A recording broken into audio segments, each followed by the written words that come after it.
За сайн байцгаана уу. За 2 сарын 4-ний дадлага хичээлээ ороход бэлэн боллоо. Өнөөдрийн дадлага хичээлийн сэдэв бол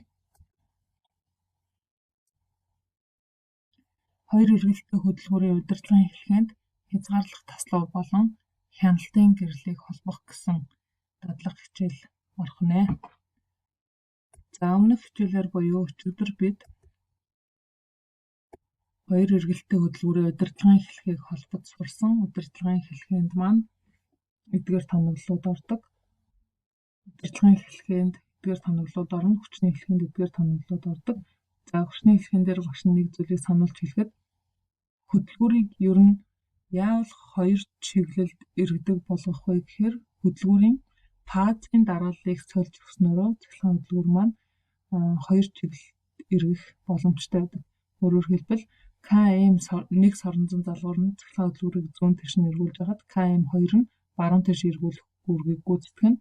За энэ дээр хоёр соронзон залгуурын толгой буюу оролтон дээр фаз дарааллаараа холбогдсон байгааг та бүхэн харж байна. Харин гаралтан дээр фаз солигдсон байна. 1-р фаз 3-р фаз дээр, 2-р фаз 2 дээрээ KM1-ийн 3-р фаз KM2-ийн 1-р фаз дээр солигдсон байгааг анзаарч байна. За ингэж фазын дарааллыг сольж өгснөөрөө цахилгаан хөдөлгүүр маань эргэлтийн чиглэлээ өөрчлөх боломжтой болдог. За ингэж эргэлтийн чиглэлээ өөрчлөх боломжтой болгох хөдөлгүүрийг бол удирдахад S2 конопон цахилгаан хөдөлгүүрийг зүүн тийш нь эргүүлэх үүрэгтэй байдаг бол S3 конопон цахилгаан хөдөлгүүрийг баруун тийш нь эргүүлэх ийм боломжтой болдог. Энэ холболтыг өчигдөр бид үзсэн байгаа. За өнөөдрийн хичээлээр бид энэ холболтон дээрээ хязгаарлах таслуурыг оруулж ирнэ, мөн хяналтын гэрлийг оруулж ирнэ. За өнөөдрийн хичээлийн зорилго маань хязгаарлах таслуурын үүрэг зориултыг мэдэх. За түүнийг хоёр эргэлттэй хөдөлгүүрийн удирдлагын эхлэхэд холбох. За мөн хяналтын гэрлийн үүрэг зориултыг мэдэж авах. За түүнийг хэрхэн удирдлагын эхлэхэд холбох тухай судална. За хязгаарлах таслуур нь ихэвчлэн хаалган дээр тавигдана. Хаах ба нээх үеийн удирдлагын эхлэхэд холбогддог. За ажиллах зарчим гэх юм бол хаалгыг онгойлгохын тулд товчлуурыг дарахад хаалга бүрэн онгойж, за бүрэн нээгдэх үед хязгаарлах таслуур нь цахилгаан хөдөлгүүрийг зогсоох үүрэгтэй байна. Өөр конопыг дарахад хаалга хаагдаж эхлэх ба бүрэн хаагдах үед мөн нөгөө хоёр дахь хязгаарлах таслуур нь цахилгаан хөдөлгүүрийг тасалж зогсоох ийм үүрэгтэй байна. За хяналтын гэрэл нь бол цахилгаан хөдөлгүүрийн эргэлтийн чиглэлийг тохиолох үүрэгтэй. Өөрөөр хэлбэл хаалга нээгдэж эхлэхэд ямар нэг өнгөөр асна, хаалга хаагдаж эхлэхэд өөр бас нэг өнгөөр асаж ингэж хөдөлгүүрийн эргэлтийн чиглэлийг тохиолох үүрэгтэй. За эдгээр холболтыг хэрхэн яаж хийх талаар програмаа нээгээд схемээ зурцгаая. За энэ схемийн үрлээ програм дээр бид сүүлийн үед дандаа дадлага ажиллаа явуулж байгаа. За өнөөдрийн байдлаар 5 хөгөц схемийн үрлээ гэдэг аппликейшн утсандаа суулгаад дадлагынхаа хичээлийг дагаж хийж байгаа. Эдгээртээ баярлалаа. Бат Эрдэнэ, Бэлэгт Очир, Лавуг Очир, Инх 2, Эренчин од гэсэн 5 хүүхэд бол хичээлд идэвхтэй оролцож даалгаврыг хийж оруулсан байсан. За та бүхэн цаашид бүгдээрээ аппликейшн утсандаа суулгаад дадлагынхаа хичээлийг схемээ дагаж зураад хийгээд сураарай.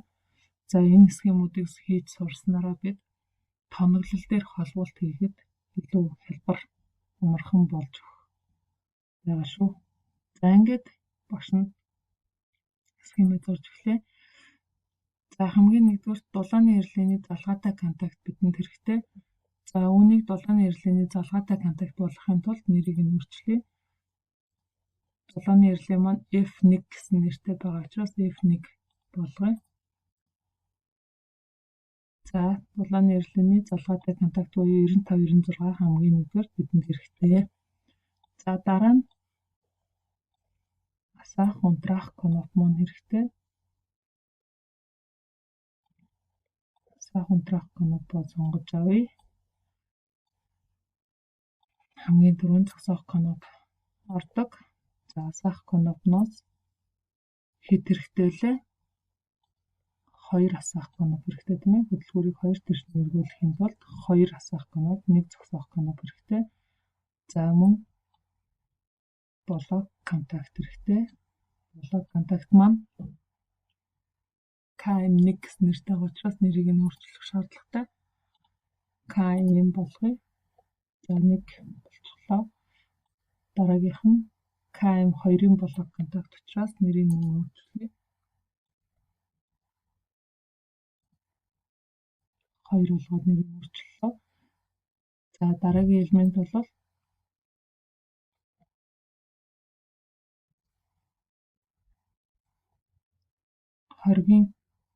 хоргийн контакт орж ирнэ. Хоргийн контакт маань фаз хоорондоо мөргөлтгөөс хамгаалж өгөх зорилттой хоргийн контакт байна. За энэ нь KM1-ийн хоргийн контакт.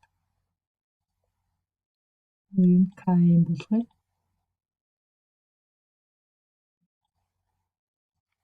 Хоргийн контакт маань хэвийн нөхцөлд байнгын залгаатай байдаг контакт. За энэ маань KM2-ийн учраас нэрийг өөрчлөе.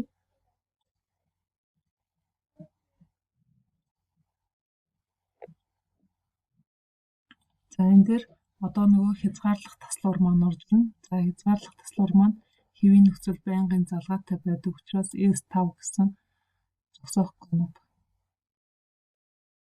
шиг ийм хэлбэртэй конопыг сонгож авъя. За үүний дараа соронзон залгуурын маань катушкнууд орж ирнэ.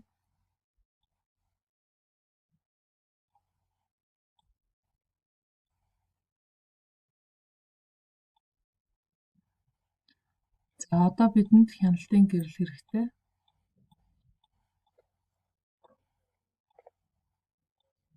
Хоёр хяналтын гэрэл авъя. Яагаад гэвэл бидэнд 2 эргэлттэй хөдөлгүүр байгаа учраас 2 хяналтын гэрэл сонгож авлаа. Хяналтын гэрлийнхээ өнгийг эндээс сонгоё. 1-р гэрлийг за улаан өнгөтэйгээр сонгочихъя. 2-р гэрлийг за ногоон өнгөтэй байхаар сонгож авъя. За эдгээр тоноглоод орж ирнэ. Одоо бид холболтоо хийнэ. За холболтыг хийхин тулд хялбар байлгах үүднээс 1-р игнэнд тавигдсан тоноглолуудыг эхэлж холбоно. За дулааны эрлийн залгаатай контакт нь асаах зогсоох конопн дээр холбогдлоо. Зогсоох конопноос асаах коноп руу, асаах конопноос хоргийн контакт руу, хоргийн контактнаас хязгаарлах таслуур руу, хязгаарлах таслуураас A1 руу холбогдлоо. За блок контакт бол асаах коноптой зэрэгцээ холболтоор холбогддог тийм ээ. За S4 асаах коноп маань S3-аас шууд холбогдно. За S4-ийн контакт маань хоргийн контактн дээр хоргоос хязгаарлах таслуураас A1. За энд блок контакт холбогдно зэрэгцээ холболтоор. За одоо энд A2-ууд хоорондоо пермишк буюу богино холболтоор холбогддог. За хяналтын гэрэлнүүд бол зүрхөвчтэй зэрэгцээ холболтоор холбогдно. За ингээд болчихлоо. Одоо бид тэжээл явуулах ёстой. Удирдлагын эхлэхийг хийж байна. Удирдлагын эхлэхийг дулааны эрлийн залгаатай контакт нь L1-ээс тэжээл авахар холбоё. За схемийг баг зэрэг жижигрүүлчихье. За A2-ууд нь бол 0-тай холбогдно.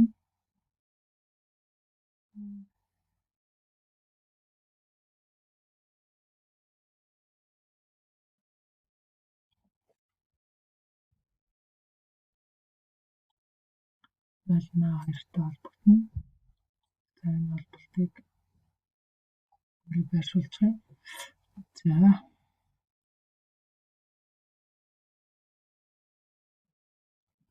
За бидний холболт ингээд ерөнхийдөө болж байгаа.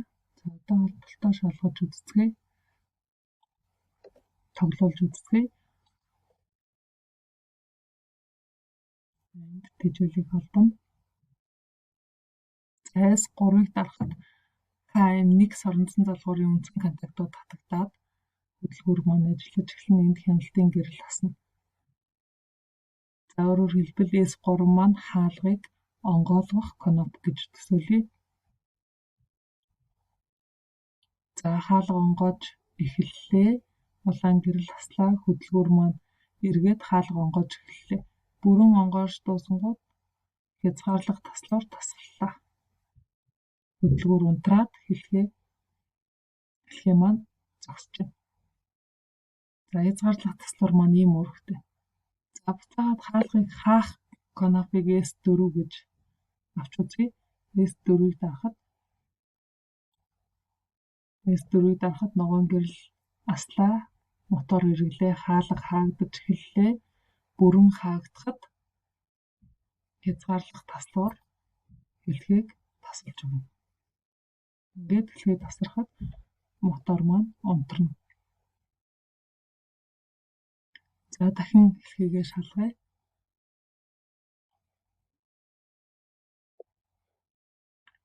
Хаалга онгоох кнопыг дарахад улаан гэрэл аслаа.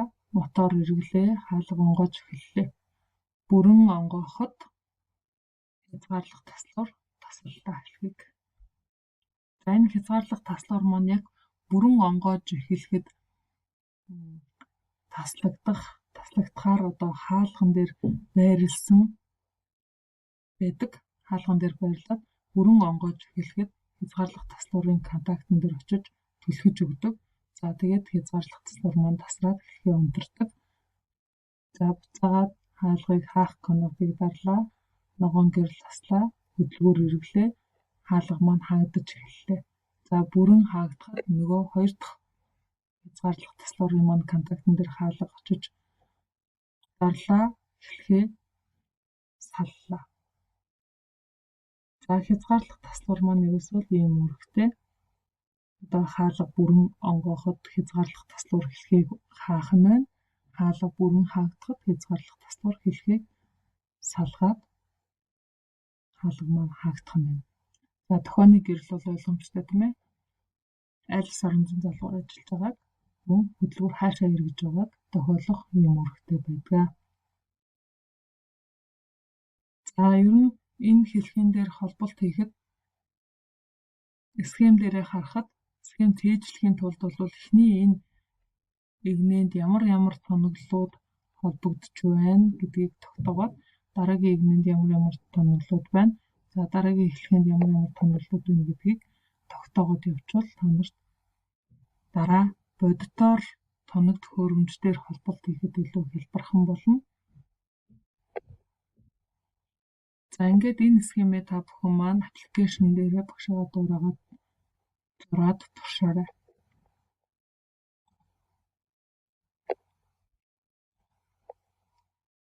За ингээд гэртээ схемээ дэвтэртээ сайхан цэвэрхэн зураад цээжлээрэй. Аппликейшн дээрээ схемээ зурж туршаад за скриншот хийгээд коммент хэсэгт оруулаарай. Амжилт хүсье. Баярлалаа.